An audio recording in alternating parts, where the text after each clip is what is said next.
Okay, the last piece of the puzzle for differentiation is implicit. Just had to check I spelled that right. Implicit differentiation. Okay, and this so just to review what we've done so far. We know how to do y as a function of x. Okay, we know how to differentiate just about everything there. Okay, we're pretty good with that now. Y equals a function of x. No problems. Even we were able to tackle things like x equals, a function of y, something like that. 2y squared plus sine y ey. Yep, no problems. We're able to do that. We just differentiate dx dy and then flip it upside down. That's okay. But what we get soon is relations and things that might look like this. Where the x's and the y's are all mixed up and that sort of thing, and this thing cannot be written as x as a function of y, and it can't be written as y as a function of x. In fact, they're all messed up. That you can't extract an x and a y from here. It's absolutely horrible, and so we don't know how to do this sort of thing yet, and that's where implicit differentiation comes in. Here. Y equals f of x and y equals f of x, they're said to be explicit. Okay, it's explicit here. Y is a function of x. It's nice, it's simple, it's well defined. Here, x is a function of y. This is fine here, okay, because it's well defined. X equals this value of y. That's nice, that's no problems. But what we've got here is implicit. In other words, x and y, it's not obvious what they are. It's not easy to extract x and y. And so what we're going to learn here is how to differentiate something like this. And what we do is simple, with implicit differentiation, all we do is take the derivative of all parts. Okay. In other words, we'll get to it in a second, but you take the derivative of this. It's supposed to be green. I always how you want to do this. I'll click on green, it doesn't become green.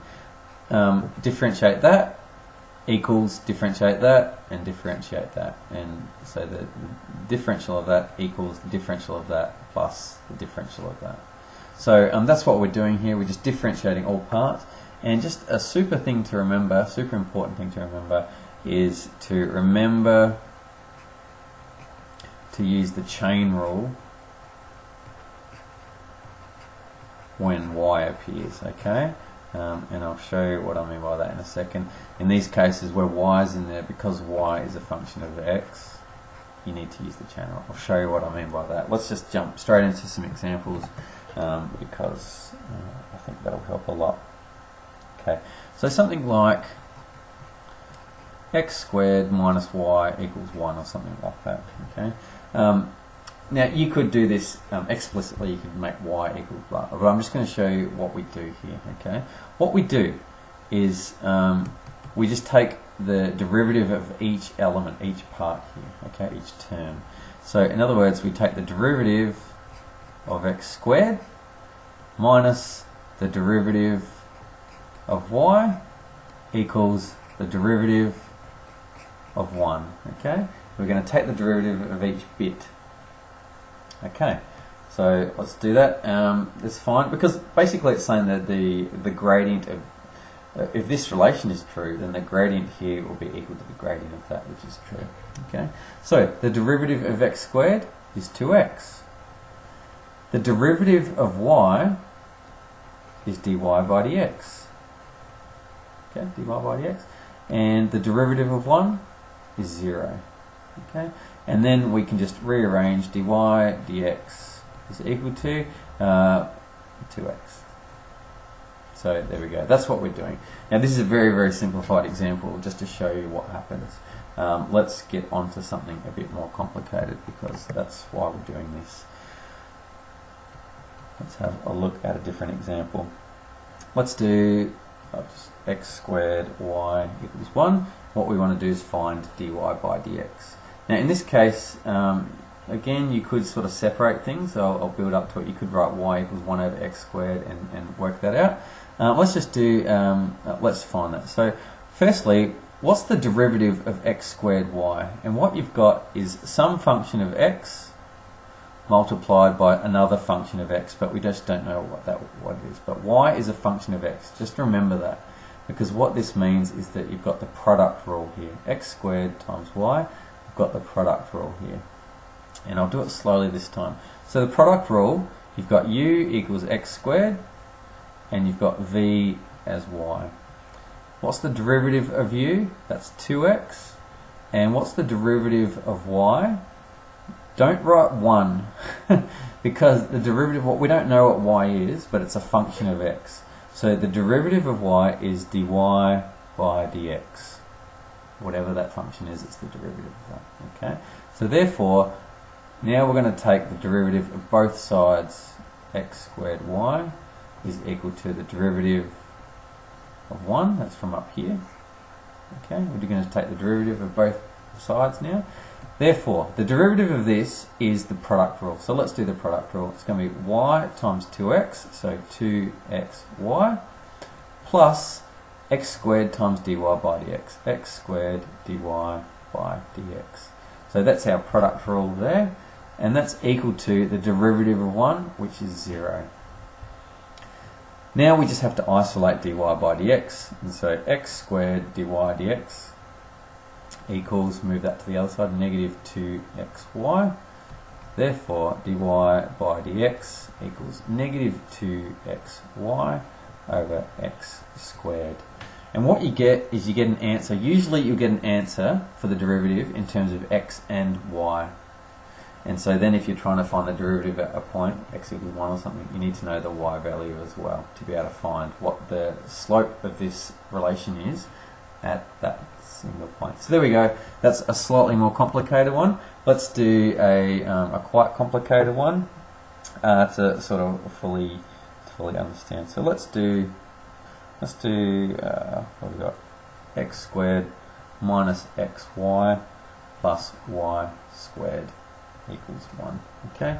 Let's find the derivative of this guy, dy by dx. Okay, let's take the derivative of each part. So therefore, d dx, the derivative with respect to x of x squared, minus the derivative with respect to x of xy, plus the derivative with respect to x of y squared, equals the derivative. Now, you're not going to do this every time, okay? I'm just doing it. This is probably the last time I'll do it. Right, the derivative of x squared, 2x. The derivative of xy, so this is the product rule. I'm going to do it quickly this time. It's going to be minus x times the derivative of y. The derivative of y is dy by dx. I'll put this in a bracket. Don't want to mess this up. And product rule plus the derivative of x, which is 1, times y, which is 1. Okay? So that's just the product rule done quickly. Okay?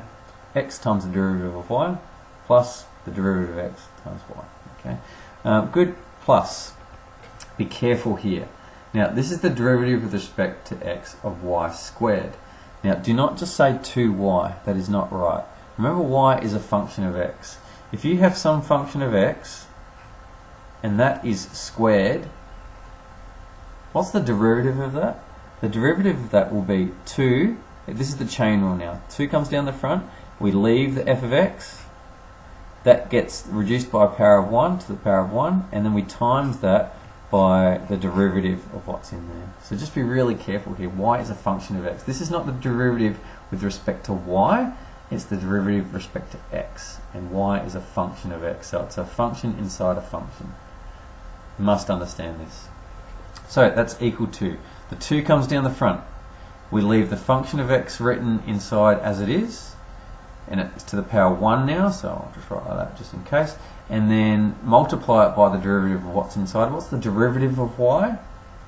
Is dy by dx. That's the derivative of y with respect to x.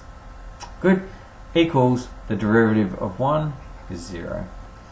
Alright, let's clean this up. We've got 2x minus x dy dx minus y plus 2y dy dx equals 0.